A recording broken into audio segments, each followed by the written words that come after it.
Pollution test fail ആകാൻ വേണ്ടി O2 sensor ഒരു കാരണമാണോ? ഹായ് നമസ്കാരം, ഞാൻ രാകേഷ് എം ജി. ഇന്ന് ഞാൻ പറയാൻ പോകുന്നൊരു കാര്യം, കഴിഞ്ഞ ദിവസം ഞാനൊരു പൊല്യൂഷൻ റിലേറ്റഡ് ആയിട്ടൊരു വീഡിയോ ചെയ്തിട്ടുണ്ടായിരുന്നു. അതിനകത്തൊരു സബ്സ്ക്രൈബർ എന്നോട് ചോദിച്ചൊരു സംശയമാണ്.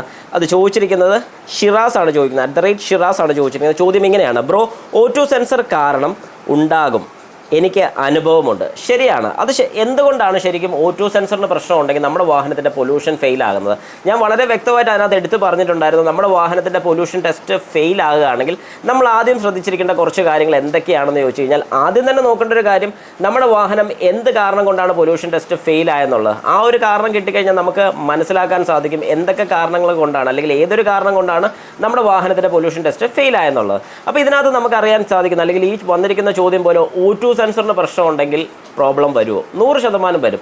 എന്തുകൊണ്ടാണെന്നുള്ളത് നമുക്ക് കൃത്യമായിട്ട് പറയാം. അതായത് O2 സെൻസറിന് കംപ്ലയിൻറ്റ് ഉണ്ടെങ്കിൽ നമുക്കൊരു വാർണിംഗ് ലൈറ്റ് കാണിക്കുന്നതായിരിക്കും. പക്ഷേ O2 സെൻസറിൻ്റെ വർക്കിംഗ് പ്രോപ്പർ അല്ലെന്നുണ്ടെങ്കിൽ, ഈ ഒരു സെൻസർ ഫുള്ളി കംപ്ലയിൻ്റ് അല്ല, ചെറിയ രീതിക്ക് കംപ്ലയിൻ്റ് ആയി തുടങ്ങി ഇത് മാൽ ഫംഗ്ഷനിങ് നടത്തുന്നുണ്ടെന്നുണ്ടെങ്കിൽ ഒരു കാരണവശാലും നമ്മുടെ വാഹനത്തിൻ്റെ ECMന് ഇത് അറിയാൻ സാധിക്കണമെന്നില്ല.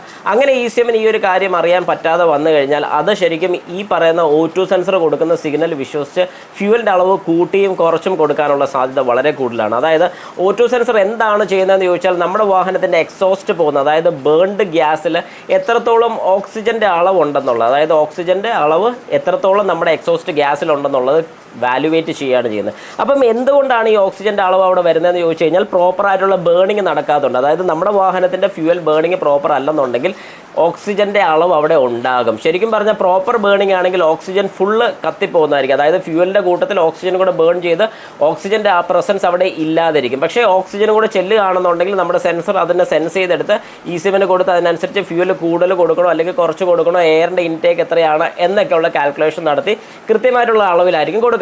അതേ സ്ഥാനത്ത് ഈ പറയുന്ന O2 സെൻസർ കംപ്ലയിൻ്റ് ആണെന്നുണ്ടെങ്കിൽ ഇത് കൊടുക്കുന്ന റീഡിങ് തെറ്റായിരിക്കും. അതായത് കൂടുതൽ ഓക്സിജൻ വരുന്നുണ്ട് എന്നുള്ള റീഡിംഗ് ആണ് കൊടുക്കുന്നതെങ്കിൽ കൂടുതൽ പെട്രോൾ അവിടെ കൺസ്യൂം ചെയ്യാൻ വേണ്ടി, അല്ലെങ്കിൽ കൂടുതൽ പെട്രോൾ സ്പ്രേ ചെയ്ത് കൊടുക്കാൻ വേണ്ടിയുള്ള സിഗ്നൽ നമ്മുടെ ECM ഇഞ്ചക്ടേഴ്സിന് കൊടുക്കും. അങ്ങനെ ഇഞ്ചക്ടേഴ്സ് മിസ്ലീഡ് ആയിട്ട്, അല്ലെങ്കിൽ ഇഞ്ചക്ടറിന് ഈ പറയുന്ന പോലെ കൂടുതൽ ഫ്യൂവൽ ചെന്ന് കഴിഞ്ഞാൽ നമുക്ക് കിട്ടുന്ന പൊല്യൂഷൻ ടെസ്റ്റ് ഫെയിൽ ആയിരിക്കും. അപ്പോൾ നമ്മൾ മനസ്സിലാക്കേണ്ട ഒരു കാര്യം, ഈ O2 സെൻസറിന് കംപ്ലയിൻ്റ് ഉണ്ടോ എന്നുള്ളത് നമ്മൾ ആദ്യം ഒന്ന് ചെക്ക് ചെയ്ത് നോക്കുക.